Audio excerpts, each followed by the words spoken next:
Romans 12:2. Do not be conformed to the patterns of this world, but be transformed by the renewing of your mind. Then you will know the perfect, the pleasing, and the good will of the living God. ഈ ലോകത്തിന് അനുരൂപമാകാതെ നന്മയും പ്രസാദവും പൂർണ്ണതയുമുള്ള ദൈവഹിതം ഇന്നതെന്ന് തിരിച്ചറിയേണ്ടതിന് മനസ്സ് പുതുക്കി രൂപാന്തരം.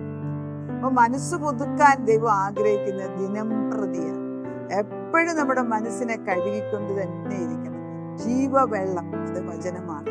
ആ വചനം കൊണ്ട് കഴുകി ദൈവത്തിന്റെ വചനം കൊണ്ട് കഴുകാതെ ഒരിക്കലും ശരി തെറ്റ് മനസ്സിലാക്കുന്നില്ല.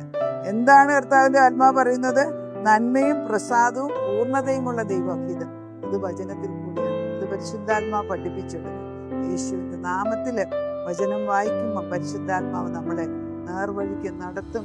നല്ല വഴി, ഈ ലോകത്തിന്റെ പുറകെ പോകാതെ നിലനിൽക്കുന്നതായ ദൈവത്തിന്റെ ഭവനം